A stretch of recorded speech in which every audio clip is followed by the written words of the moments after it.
Bert,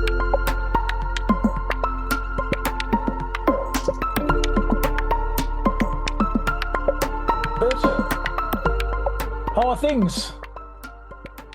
Very good. How about you?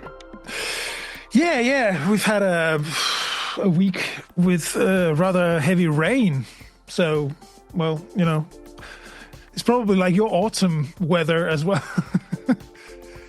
Funnily enough, there's been heavy rain here today, but there's flooding up New South Wales way, up Sydney way. There's actually people dying in floods up there. So rain's been pretty heavy on the east coast of Australia, I'd say. Really? This week. So yeah.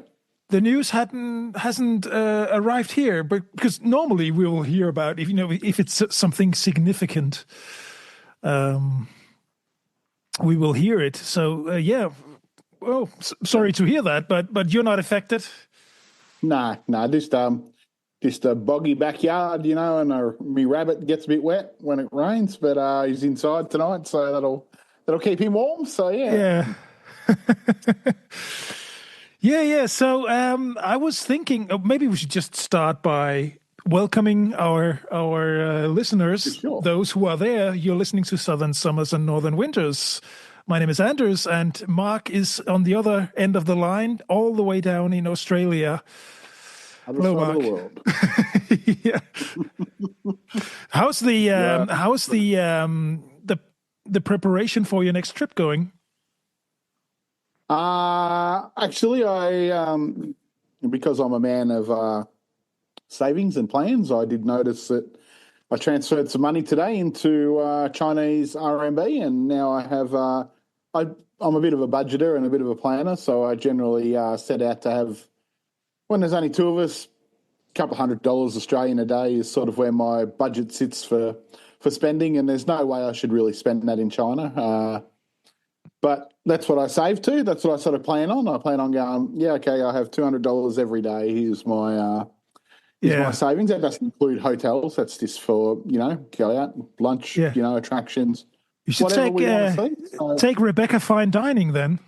Yeah, that sort of thing. So, I don't know, that's maybe 110 euros or something like that a day is sort of where my budget sits to go pretty much everywhere at this stage, especially in Asia. So I did notice today that I've ticked all the boxes. I've got over that in Chinese RMB. I've got over that in Philippines pesos, and I'm not quite sure about Cambodia. Last time I went there, they basically took US dollars. So I've got $600 US, which is 4 days, which is around $200 Australian. So, but I was sort of on a bit of a quandary about that today. I wasn't quite sure how I've got it in US dollars, but I don't know whether I can take it out in US dollars in Cambodia or whether I need to take it out in US dollars in Australia. And I'm sure if I use my card, they won't charge me in US dollars. They'll charge me in Cambodian dollars, which I don't actually have any currency in because it's not available on my money card. So yes, that's a bit of a curly one that I'll have to do some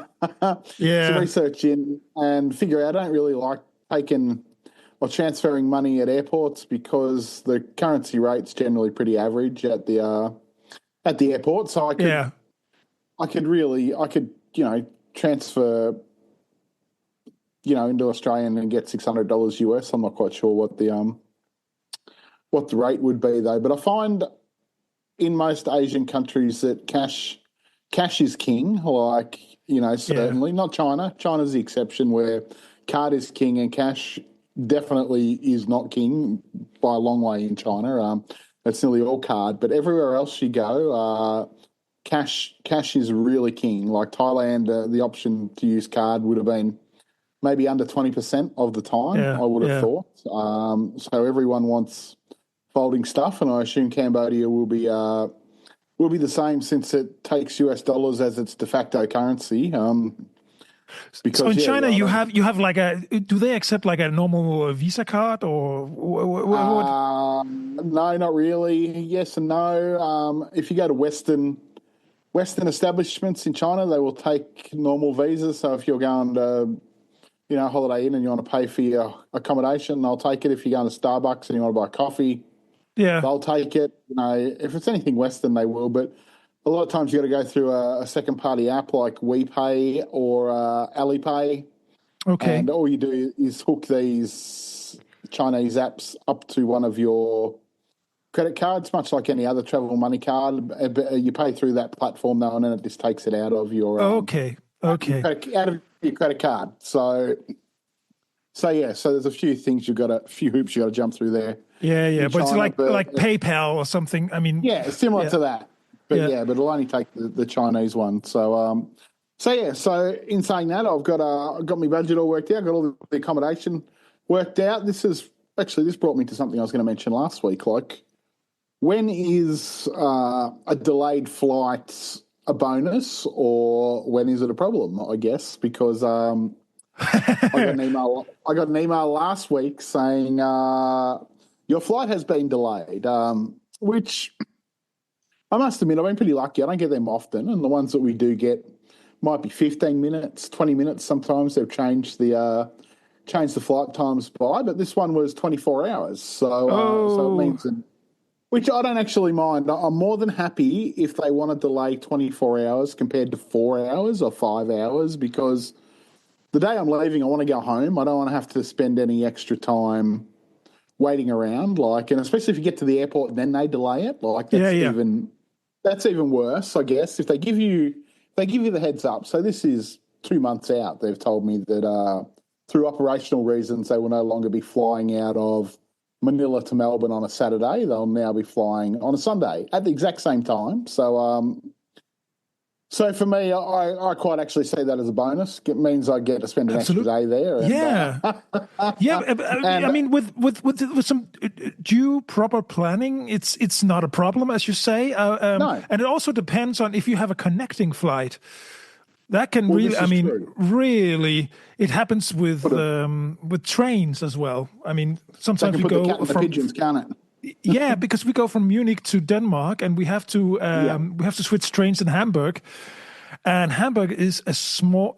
Well, it's not a small station. It's actually a large station, but it's how you get from one track to the next. To the other. And in Hamburg, you can actually manage to do that quickly and efficiently.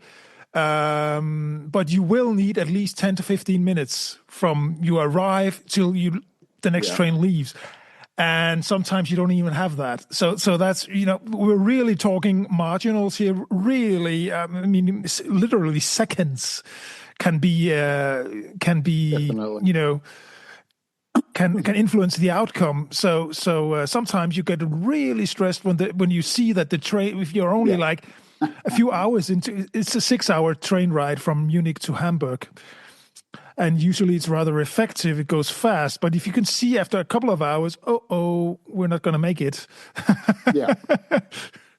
I guess the one bonus with flying, I guess, is if you're flying the same airline, I guess, and you've got a delay, the airline will generally look after you. If you're flying the same airline, both legs, come into a bit of trouble possibly if you're flying two different airlines.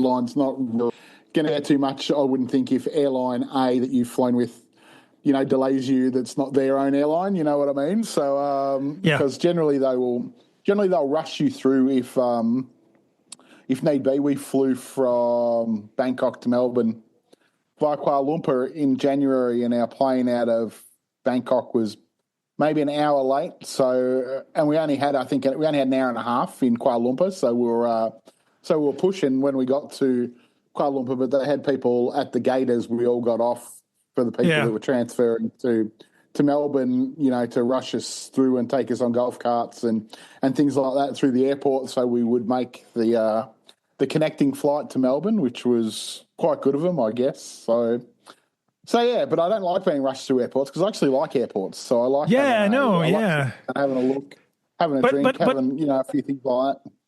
You'd often think that an hour for transit in an airport is sufficient, but in this day and age, it really can be very tight because sometimes you have to go through, depending on how you are traveling, but you there can be like in in-terminal checkpoints that you will have Definitely. to queue up for, and that can really be stressful. It'll take time, and although you are in a security area, you would think they will, they would want to see your passport one more time. And I find that really strange when that happens, like, because Bali, there's a few countries that are really like that. I know Bali, Singapore's like that as well, where you actually have to check in. So you have to check in, drop your bags, and then go through the process of having your backpack scanned. And then when you get to the boarding gate, you actually have to do it again. Like, so I'm like,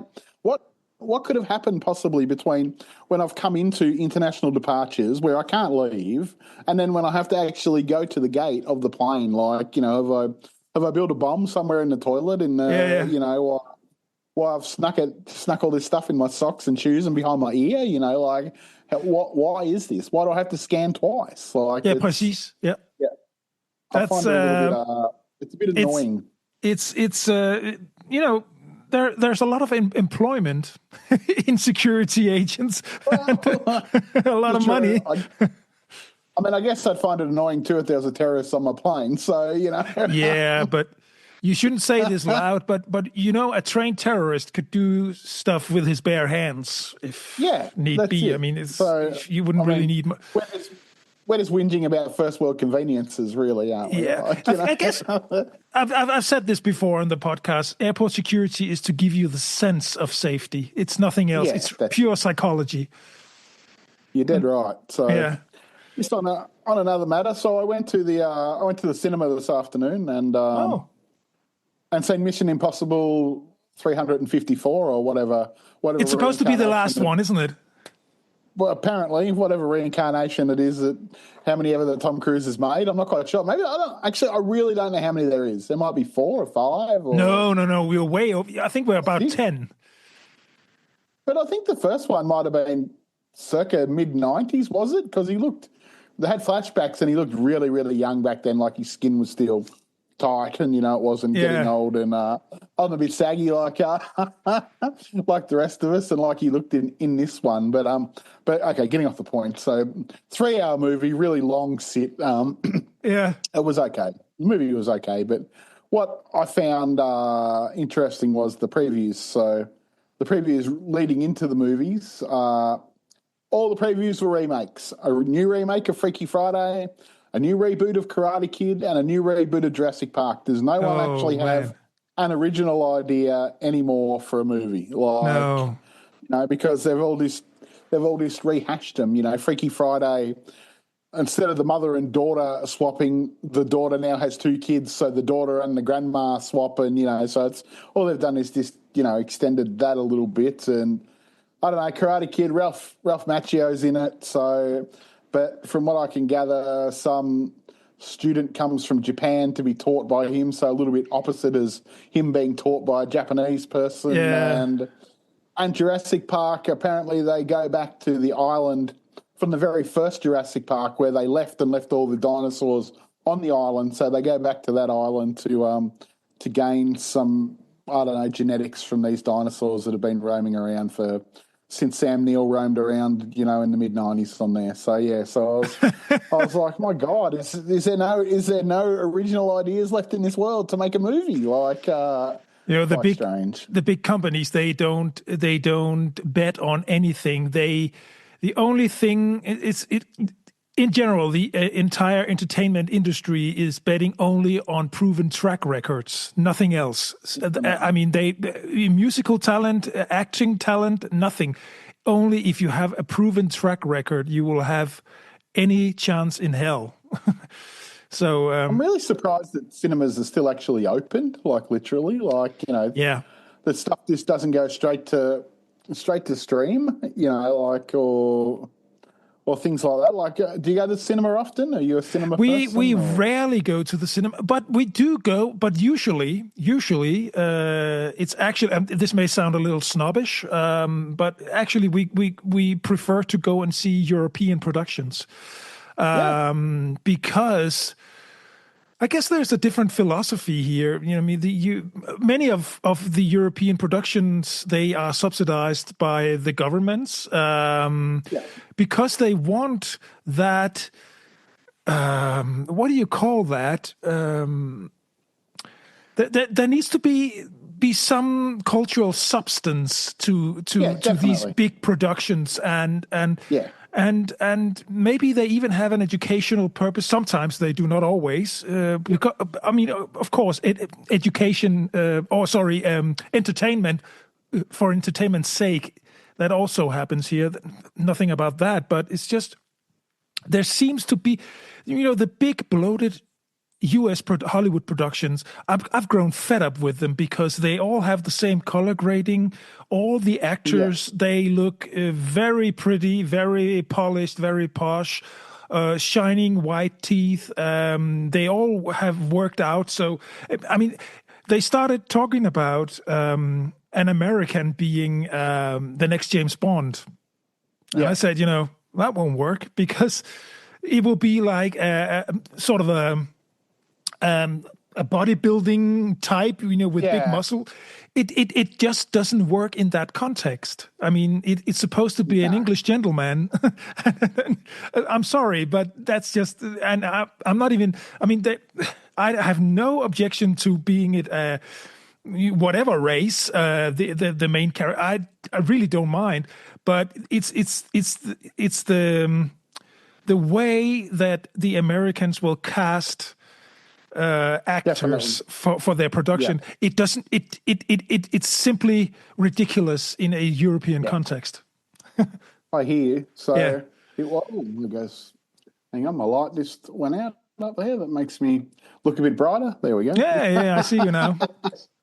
So, big week in football. FC Bayern retained won the title back, I see. Yeah, they did. Tottenham won the Europa League, which is popular in Australia because Tottenham are managed by an Australian, which is something quite different in European football to have an Australian manager at the helm. That's for sure. And actually, I think they said he was the first manager who's not European or South American to have ever won a major European title. So that's definitely something for an Australian bloke, I guess. Do you call it football or soccer? It's called soccer mainly in Australia, but it's probably only because our national game is called football in Australia, or AFL we call football. Oh, yeah. So it's sort of it would sort of mix it up. The hardcore people who love soccer, or get it mixed up here, who love soccer, we'll call it football, or the world game, something like that to separate it. But I don't like saying this, but much like the Americans, we probably call it soccer more than we call it football because that's because we refer to AFL as football, and some people even refer to like rugby as football in Australia. So there can be too many football. This is the issue. So, and because soccer in Australia, there's a league in Australia, and the league is a professional league, but it's not. I wouldn't say it's highly popular in Australia. Like most people would watch overseas football. Like I watch a lot of Premier League stuff and things like that, but I don't think I've never been to an A-League game. That's what we call it, the Australian League. So it's called A-League. So we're more of a feeder league to, I wouldn't say secondary markets, but, we sell a lot of players into markets like Germany or, Greece, Croatia, sort of. I'm not trying to say the Bundesliga is not the top league, but, it's one of the top 5 leagues. But we tend to sell more players into the Bundesliga or the Championship in England, the league below the Premier League, and things like that. Play in Switzerland and Netherlands and things like that. So just below the 3 big leagues, below England, Spain, And Italy, I would say, you could argue whether Italy or Germany's probably the third best league, but that's a whole other argument for people that know a little bit more about football than I really do. I mean, I'm pretty safe to say that England and Spain are probably the top two leagues, and we could probably leave it at that argument at that. But yeah, so we're a feeder league, and we have clubs that are owned by big clubs. So Melbourne City's part of the City Football Group, so Manchester City's owners own Melbourne City, and I think Celtic, or what's the other big club in? Rangers own one of the teams as well. So yeah, so it works as a bit of a feeder league, and then so we get some of their coaches that come out and coach, who are especially Citigroup. Like Citigroup are huge because they've got clubs all over the world. So so their coach. The Melbourne City's coach from 2 years ago, he went to coach in the French league for one of their teams, but they got relegated, so he got sacked. That's back to Australia. That's what happens. But he came back to Australia, and now I see Citigroup have employed him again. Now he's coach of Yokohama FC in Japan, which is a bit of a worn path for Australians to go and coach at Yokohama. Ange Postecoglou, who coaches Tottenham, coached at Yokohama before he went to Celtic, and before he then went on to Tottenham. Harry Kewell coached at Yokohama. For those that don't know, Harry Kewell, he played for Liverpool and Leeds back in the late 80s, late 90s. I think he won Champions League trophy with Liverpool back in the day, and he was coach of Yokohama, and he was an Australian.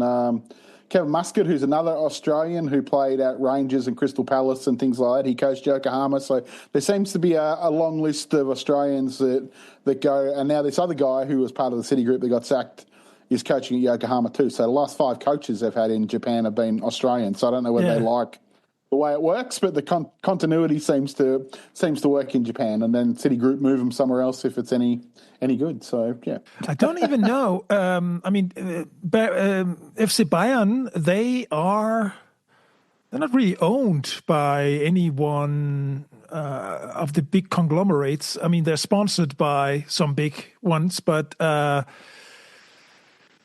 don't think it's a real community. It was a local city club to begin with, and so they just kind of grew from that, and they still maintain that integrity, that whole, building up talents from the ground and stuff like that. And on occasion, there's a young Australian that plays for FC Bayern. His name's Nestoroy Irakunda. He's only 19. I think Bayern bought him last year in 2004 from 224 from Adelaide United. I don't think he's played in their senior team. I was trying to have a look. I think he might actually went out on loan somewhere into possibly Austria or somewhere this year. They do buy, on occasion. We have Harry Kane, the English super player, and actually there was a bit of a curse because he's been playing for a couple of years here now, and apparently he never won a title, a proper title. And quite funnily, he played for Tottenham before he went there, and he never won a title at Tottenham. And Tottenham won the Europa Cup last night. In the second year after he left, in the same year he won the title with Bayern. So you go, but this year he won a title with Bayern. So that was sort of breaking the curse, breaking the duck. Yeah, most definitely. So. But yeah, so that's. I got up and watched a bit of that the other morning, and it will be morning in when you can. It see was. these, I think the UEFA Cup started at 5 a.m, so it was over by 7 o'clock, and so that was good. What else was I going to talk about today? I had a watched some YouTube videos today because Google have just had their yearly, I wouldn't say trade show, or their plans for the year have come out, what they plan on doing, like how Apple have a release each year and show, new features and things like that. Yeah. So Search had their new AI features, right?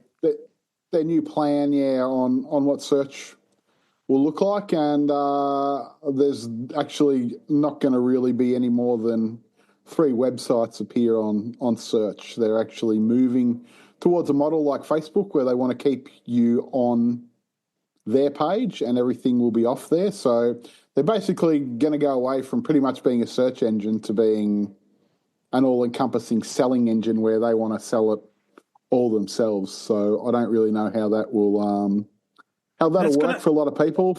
Yeah, that's going to change a lot. I think I do like the idea of sort of having your personal assistant or even at home. I'm very careful not to install all these devices with microphones. I know it's a stupid thing because my telephone, my smartphone, it has, it's listening constantly. So it's just me, my psychology. But I would like to, enter my house and say, hey, whatever name you use, can you turn on the lights, or can you, whatever, sort of a butler, having a sort of a butler. I like that idea. And it would have to be, I'm telling you, Mark, I would really like to have the same voice as the butler in Downton Abbey, Mr. Carson. if they could, certainly, my lord. I don't know how it can work going forward. Only because if they're not giving any air or space to people who create content, then after a while, people stop creating content. So then, what's their AI going to draw off? You know what I mean? Yeah, it's all going to be generic. Yeah, no. If you're a blogger or someone who just creates content, or anything, and your living, relies on traffic through Google, and you don't get any, which means you're not getting any advertising dollars or anything like that. Where's the encouragement to keep creating content? So then, how does Google AI then draw content if no one's creating? And people will keep creating YouTube, so I don't know whether. I assume then it'll just start scraping information off video because no one will be actually creating websites. That'll all stop because there's nothing in it. Why?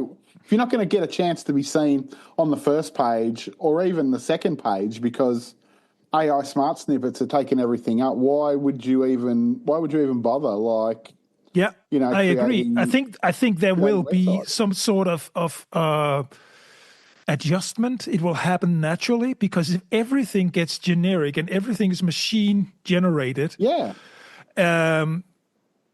I can see this actually in terms of music production and music creation. There's a movement coming slowly, but it's coming towards man-made music. Where it has flaws, it has errors. It's a little bit rough, but it's got to come back, doesn't it? It's with much more heart and soul.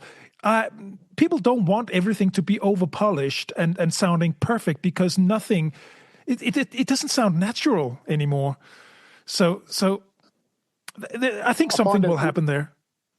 I find it really hard to to stay motivated as a. I can understand that as a blogger. It's really creator. I don't see a light, and I find it really really hard to continue to waste a lot of time creating stuff. For instance, this video I was watching today of this SEO guy, and he showed it. He typed in best running shoes. So the whole first page that Google produced did not have any articles down the side. It had 3 articles just in boxes on the side, but the information out of them articles Google was showing in its AI snippet down the side anyway. So there was no reason to even click any of them. So so it had a whole first page basically that didn't have any results on it at all. It was just all information that they had scraped from websites and put on there. Like they had,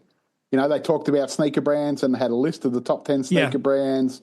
Then they had, a list of places to buy it, so just basically sitting right at the top of the funnel, so you didn't have to go anywhere else. Like they had every point covered where you would never need to actually have gone any further than that page. So much like Facebook, they want to keep you on the site. They don't want you to go. They don't want you clicking off or anything anymore. So they're I don't know. Yeah, I don't know on a personal note, I don't know what to do. I think what we're doing here, like a podcast, and we also upload the video.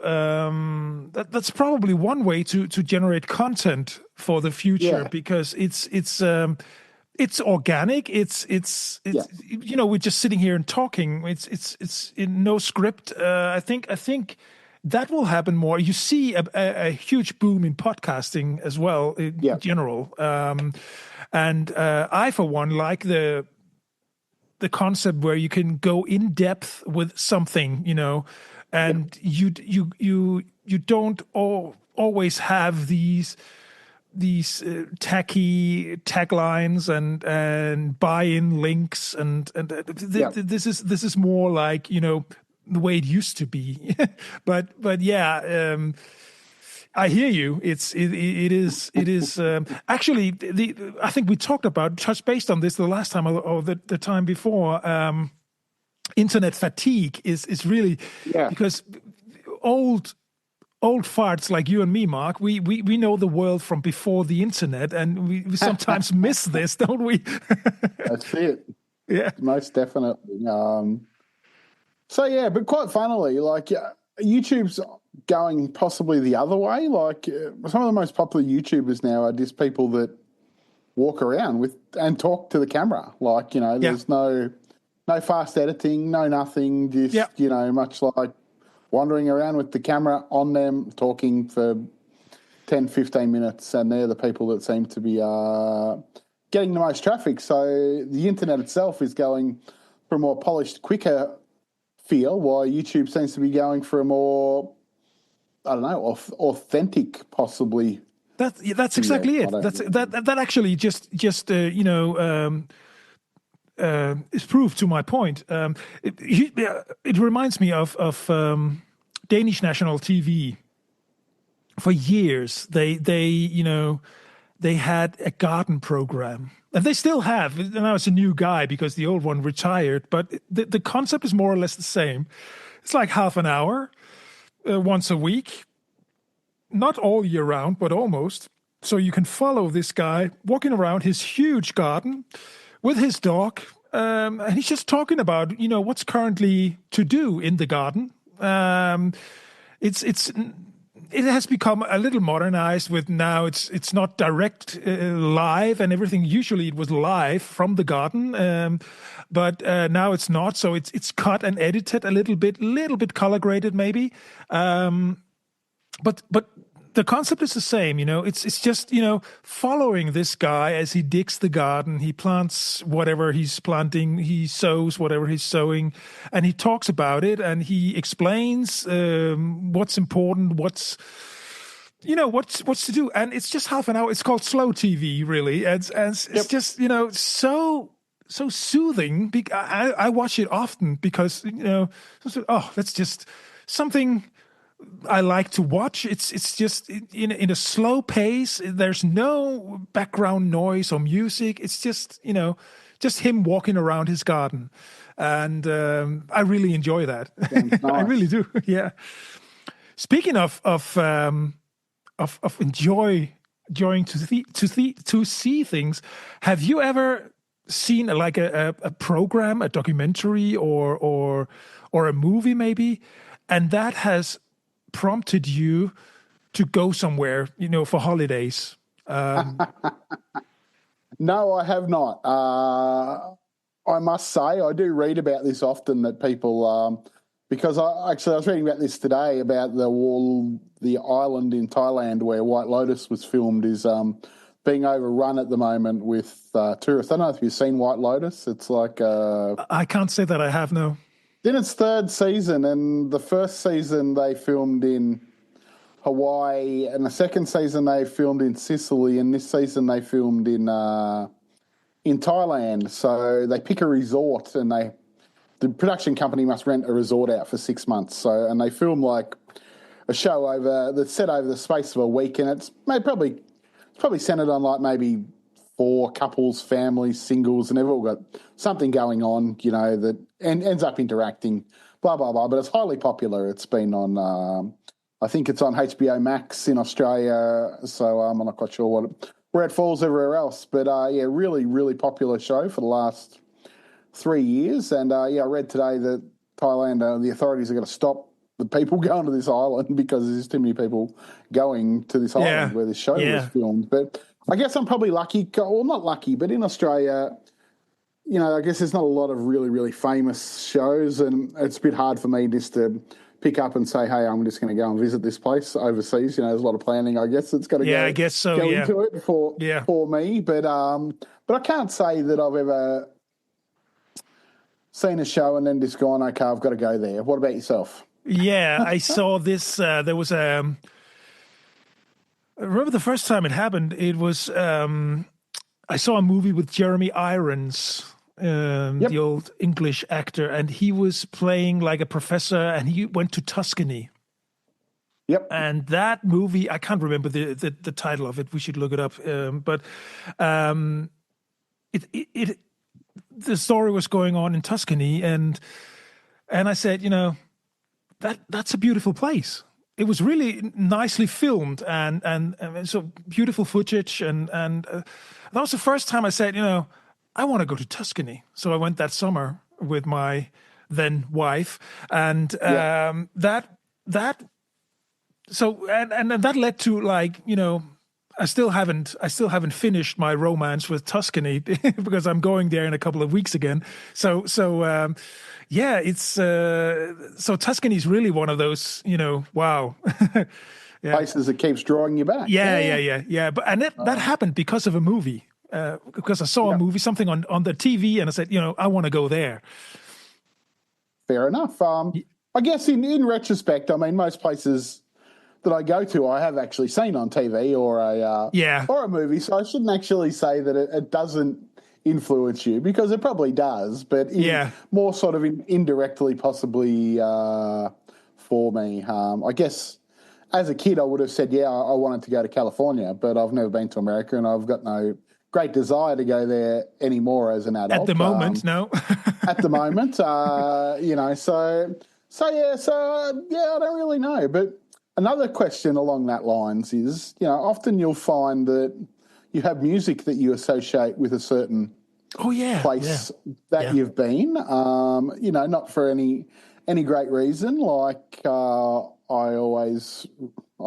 had this all thought in my head before. I'm trying to think now Now, when I was as a teenager, I used to go to Lakes Entrance, which is up the road from where we live, about 100 k's, and it was on the beach. And as a group of teenage boys, we used to go up and take a tent up there and camp over New Year's, because that was when all the ladies were around and such like that. You know, everyone was up there partying, and I can always associate Lakes Entrance with that Salt and Pepper song.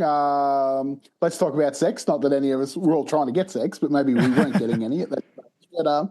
But that song, every time I hear it, it always takes me back to going on camping trips to that place with my friends as an 18-year-old or a 19-year-old. And I remember going to England in like 1999, and every time I went to Asda there, they were playing a song, and now the song's deserted me, but I know what you mean.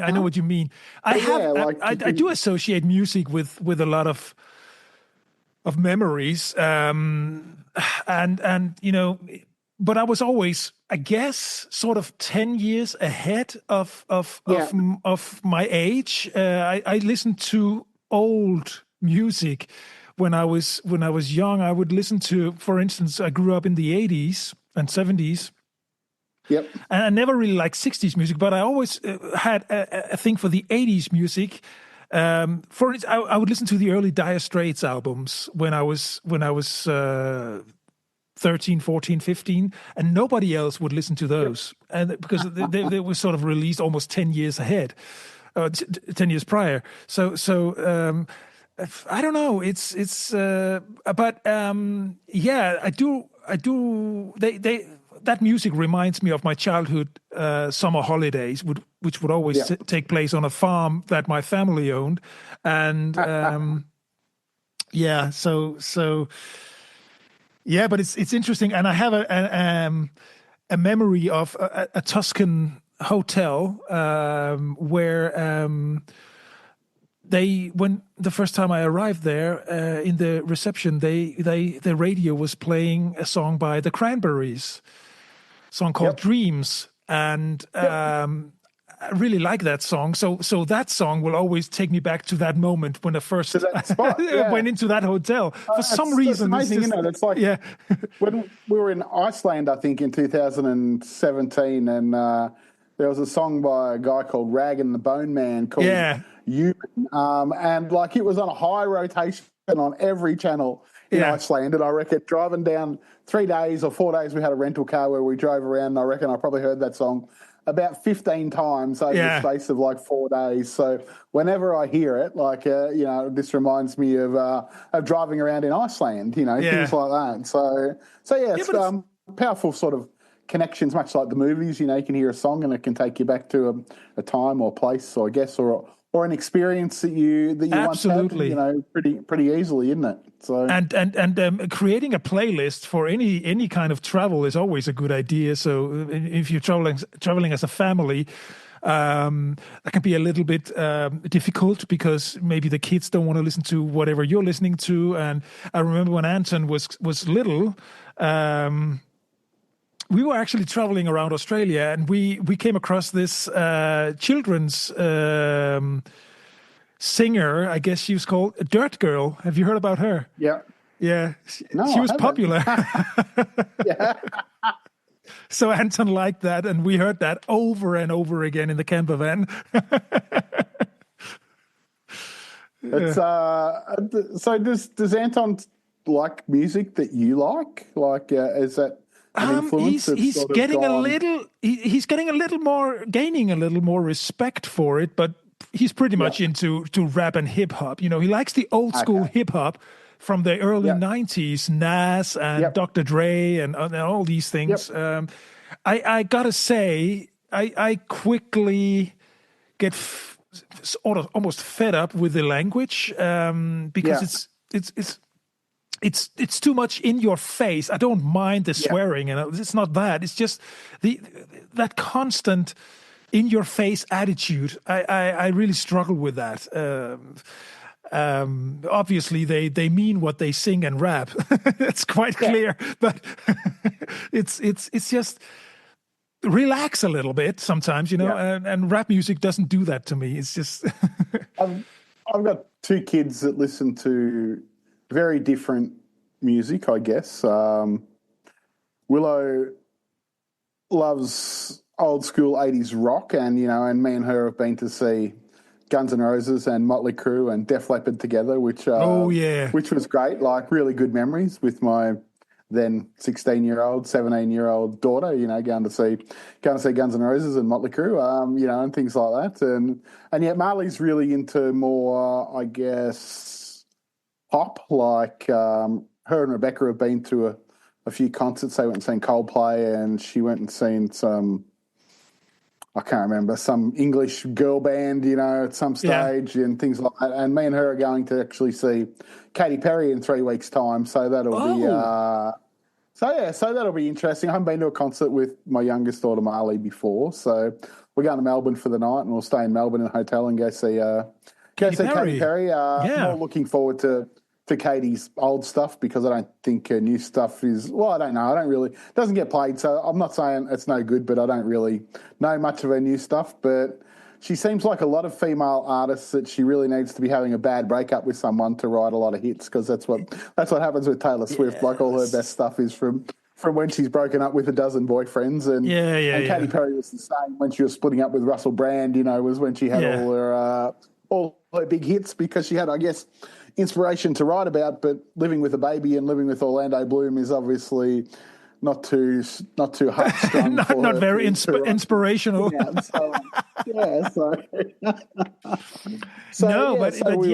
It's I think we've, I am into classic rock and also pop. I am actually very all round. My taste is not, it's not very expensive. I think I mentioned this because we started, Anton, my son, and I, we've started, diving into this vinyl records habit there, and I always come up with a stack of records for literally no money, whereas he will buy one record for like 50 euros. So my taste is cheap, It's just well, it's easier if you like old stuff, isn't it? Compared to new stuff. But vinyl is just so dear. Like I was looking at some today on Amazon because when I ever buy some, I haven't bought a new one for probably 12 months, but yeah, when I do, I buy them off Amazon, obviously in Australia or the US because it's easier to get them. But yeah, like, 50 euros, $80 Australian, things like that. It's a crazy amount, like, it is. Just to buy a. But I'm actually going to do this afternoon. I'm going to go into the vinyl secondhand vinyl store here in the area, and I do enjoy going in there, just flipping through the boxes and just seeing what they have, and I always end up buying something, and it's just those little slices of history that you have there, in that take them out and put them on the turntable. It's just a great feeling of nostalgia, really. That's what it is. And you can't get that from a playlist or maybe the radio, but the radios have been so commercialized. There are no radio stations playing exactly what the DJ wants. They always have to follow some sort of playlist or script. And that makes it very, very tedious for me to listen to any radio station, really. And like you said, there's a lot of, I've seen one of your Facebook posts, there's a lot of secondary material, I guess, on record that is sometimes really, really good that you never hear until you play it. Like, I'm a big fan of a lot of the secondary stuff off Bon Jovi's Slippery When Wet album. Yeah. It's a really good album the whole way through, but yet, it is. You would only ever hear Living on a Prayer and, and You Give Love a Bad Name, possibly, and maybe Dead or Alive, but you would never hear any of the other stuff that's on there. And what you call the deep cuts. Yeah.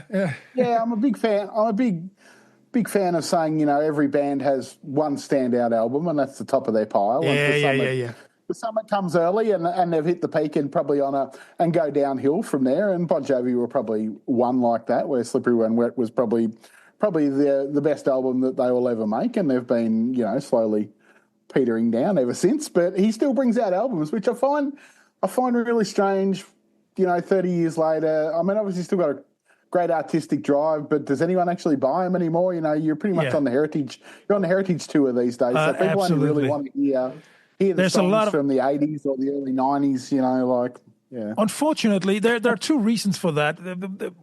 There's clearly ageism in the entertainment industry in general.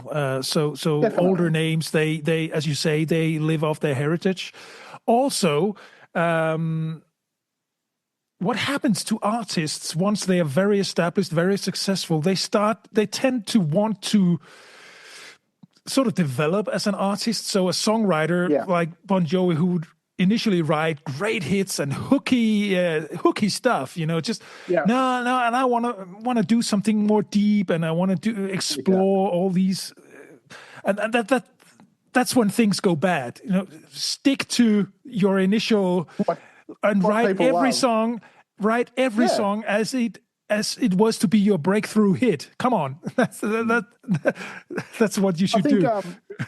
Like AC/DC are a good example of that. They were built on just drums and a guitar beat that's constant, and for the whole 40 years of their existence, they've had a constant guitar beat and drums, and and that's all they've needed to do. They know what's popular, what people like, and they've never sort of deviated from that list of what they do. And then you get other bands, I guess, like Guns N' Roses is probably the greatest example of a band that this plays to its greatest hits. They had basically 2 albums, and they haven't really released an album since the early 90s. They released one album in about 2007 when it was only Axl, none of the rest of the original band. Yeah. So, and they still tour the world constantly playing hits from Appetite for Destruction, which was in '87 and Yeah. Use Your Illusion, which was 1991 and '92, and they've had one other album since then. Yeah. And they play one song off that other album, and yet they are as popular now as they were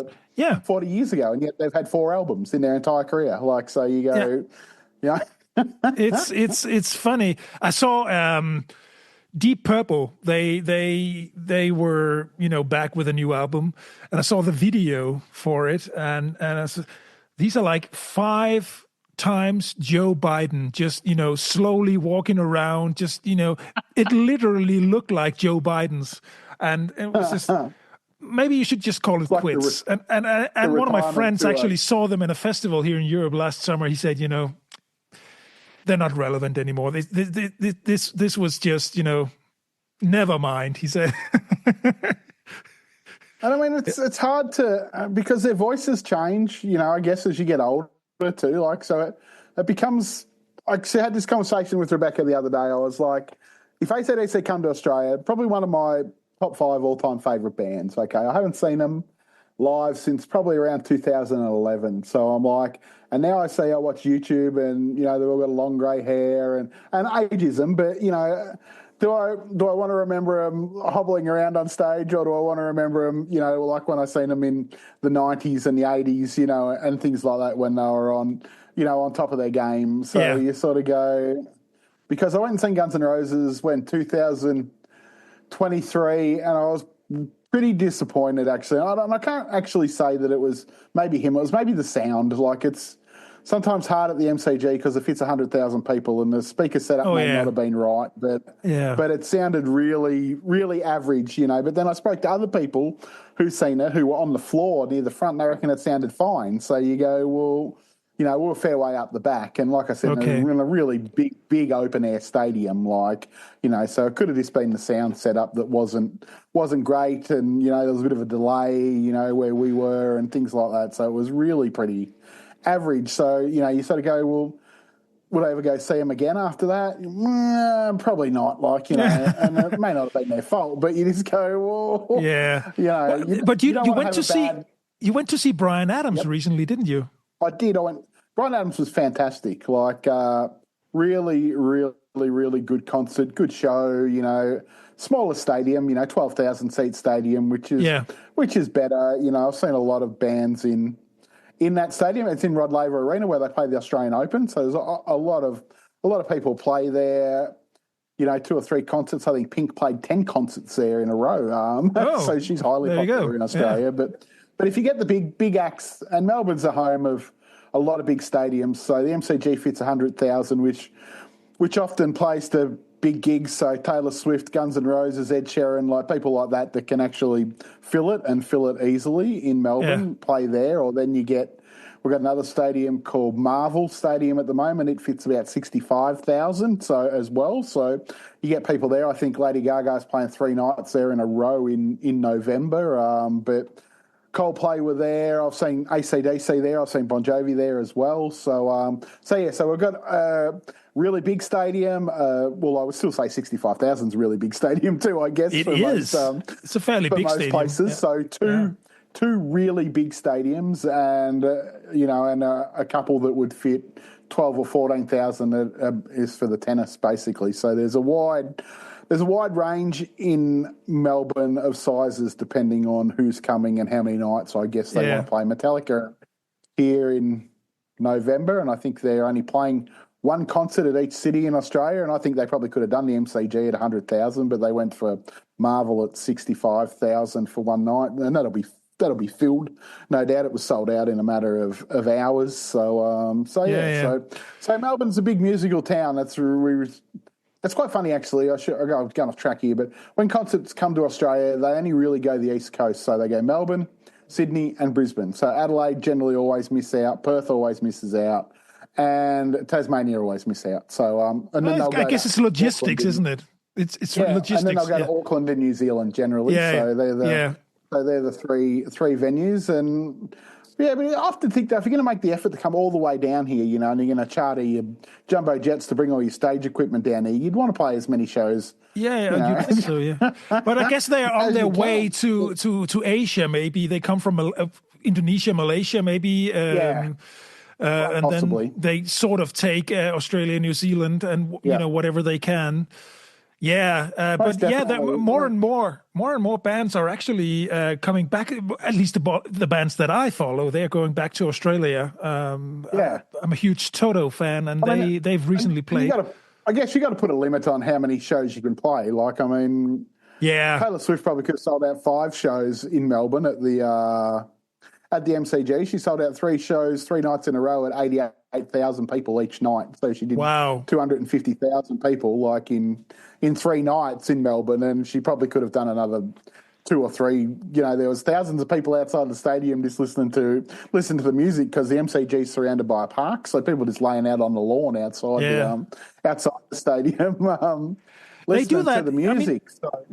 We have the Olympic Stadium here in Munich, and they have that park around it. So many times people will just picnic out there. Yeah. The problem is this summer actually there's a Guns N' Roses concert happening here in Munich. They have to go to the Allianz Arena, because the Olympic Stadium is being rebuilt, or not rebuilt, but being renovated. And the problem in Allianz is that they want to protect the grass, the turf. So that's why they haven't allowed concerts in the Allianz Arena. Now the stadium is like 15 years old, 20 maybe, and it's the first concert ever to be held. Yeah. They just keep touring. Like, they just keep, every year, all they do is tour. Like, I think I seen them in Australia in like 2023, and like last year they were still touring. I noticed this year they were back in Singapore the other day. I'm like, that's like near Australia again. Like, it's it's like the old circus horse. What does it do when you retire a circus horse? They don't know what else to do. That's what they do. Yeah. But speaking of. Keep filling 50,000 seat stadiums, or you just keep going, don't you? Like, exactly. That's instead of sitting at home, just being a grumpy old retiree. Yeah. Well, this is the thing, I guess. They were all. I've read about Red Slash's autobiography, and he's like, I've got to keep doing things, because if I sit at home, I might, start drinking or things like that again. Yeah. Slip into old habits. At least when I'm out touring and making music and doing this, I'm doing something that I love. And, if I've got too much downtime, it all goes, can all go south pretty quickly. I think any creative soul should never retire what they do. No. Yeah, I mean, obviously, there's a difference between being able to live off your creativity and then just doing it as a hobby. But you should never stop doing whatever your creative craft is. Never, because that's really where you can decompress and just be Definitely. you. Yeah. So whatever it is, so all right, Mark, we've been at it for an hour, and we have. This is not too much travel talk this time, but it's it's how it goes. It does. Yeah, I am. I think I'm going to have to change the description on our podcast to travel lifestyle. Travel and lifestyle. Yeah. I think, on travel, on that note, I did actually get, because we're going to Tuscany in a couple of weeks, and I said to ChatGPT, can you come up with suggestions? We're staying at this and this hotel, so. From this geographical point, suggest me, please, 6 day tours throughout Tuscany, and do exclude Florence, because we don't want to go to Florence, not this time around. So it did, and it really nice and surprising suggestions, very detailed. So you should probably go off the beaten path here, and. Wow. No, said to Alex, my wife, that's good to hear, but it's not good to hear. Yeah, I know. But it's that's where we are with AI. That's life, isn't it? Like, what can you do? It's just a matter of refocusing. Yeah. It just exactly. What we're doing here is a refocus on the whole travel. What do you call that? What we do? Travel. Music, movies. Yeah. But explaining and guidance and inspiration. Yeah, that's so it's a bit of a different angle. So, Well, I'll be anyways, interested to hear when you I'll be interested to hear when you come back, like when you go to some of these places, what they were like. exactly.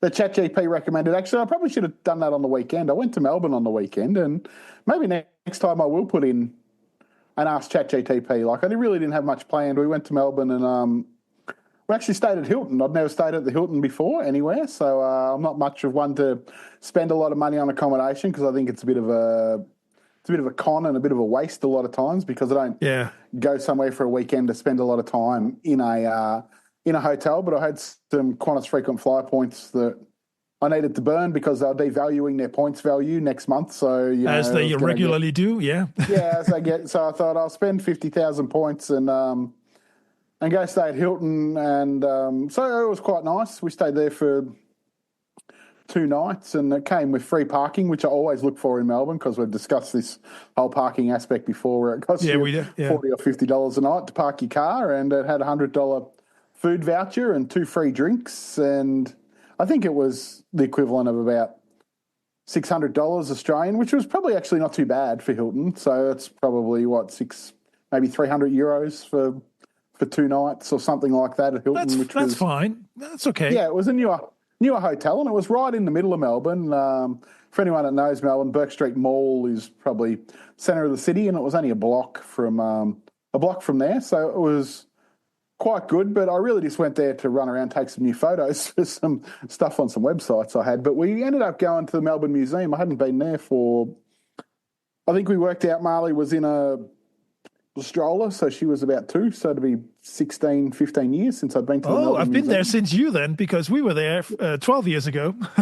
Yeah, so I went to the Melbourne Museum and seen Phar Lap. Phar Lap's a famous racehorse that everyone goes and sees at the Melbourne Museum, and we went to the art gallery, the NGV, National Gallery of Victoria, which is the biggest art gallery in Australia, and went and had a look at the European Masters section because it was free, which is always good. And we went there's another one in Melbourne called ACME, which is the Museum of Moving Arts and Pictures, which was quite good too in Federation Square, and it was free. So it has a lot of movie memorabilia, video games, memorabilia, things like that. So yeah, that was free too. So that was really good. The museum was only $15 to get into, which I was impressed at the price of that, because a lot of things these days, anything else you go to in Melbourne is generally $40 to get in, $50 to get in, things like that. So yeah. Do you still have that museum of there was some rich guy who had a vintage car museum somewhere. Yeah, the Fox collection. Yeah. Did you go and see that? I've never been to that. Yeah. It looks great. Yeah.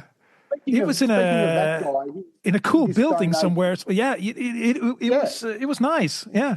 Okay, I'll need to go and see that. It's down in Docklands. I've seen the pictures for it. But that guy there that you're talking about, that the car yard's named after, his name's Lindsay Fox, and he just donated $100 million to the National Gallery of Victoria to build a contemporary art space called the Fox Collection. So big philanthropist in this country, I guess. And what do you do if you've got billions of dollars? I guess maybe donate 100 million of it and have a building named after you that'll be there forever, I guess, in Melbourne. So True. It's funny you should mention that. We had in Denmark, Maersk, McKinney Møller. Maersk, he owned, and his family still owns, the shipping company, the world's largest shipping company. And he literally paid almost cash the new opera house in Copenhagen, and he decided exactly where it should be, exactly how it should look, exactly. He was into the details of building it, and he would complain about people using too cheap building material, because he said, this building. I guess if he's paying for it.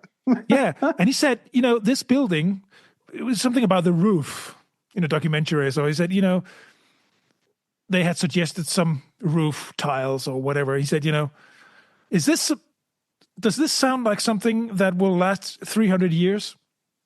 Maybe not 300 years. Well, I want this building to stand here in 300 years. So I want you to find whatever you need to find to have the roof last for 300 years. So it ended up being like copper inclated roof, which is hugely expensive. And he said, I don't care. This is what I want. And, it's, yeah. Well, that's good. Yeah. Well, I mean, I guess what do you do? Yeah, obviously he's got kids. This guy in Melbourne, and they're rich, and he owned a trucking company. So yeah, he's donated millions of dollars over the year to different things in Melbourne, and I think he's in about his 70s. So yeah, so him and his wife must have just went, okay, let's build a whole new wing on the National Gallery of Victoria, and we'll go from there. So. I guess you've seen recently Bill Gates doing more or less the same. He said, by 2040, my entire fortune will be donated.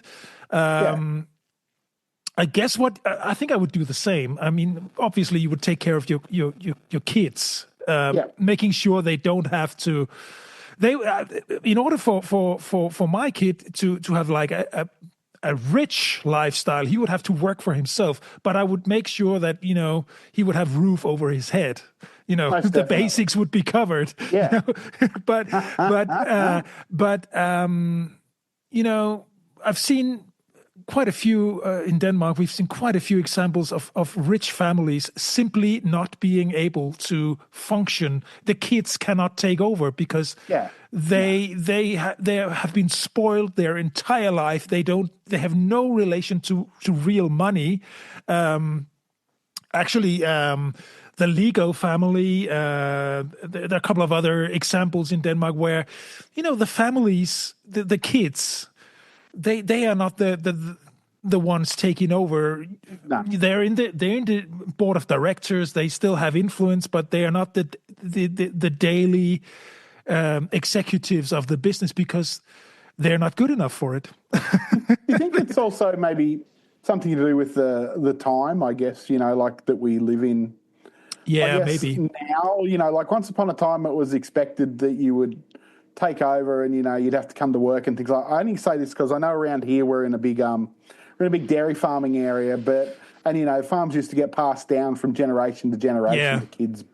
There's not so many farms around here anymore because kids don't want to run a farm. They don't want to get up and milk cows in, 4 o'clock in the morning and, and do all this sort of stuff. So they want to be influencers. Less and less farms. Less and less farms around where once upon a time, this whole area surrounding us was covered by farms. So a lot of farms get sold off now and they're all become like vegetable farms. Big companies buy them and plant fucking lettuces and cabbages and all that sort of stuff. There, where once upon a time, they were just cow farms. But just another sign of the times where, kids want to go and do what they want to do. And, it's not so important to carry on the family, legacy, I guess. Exactly. That's life, isn't it? Yeah. That's life. Yeah.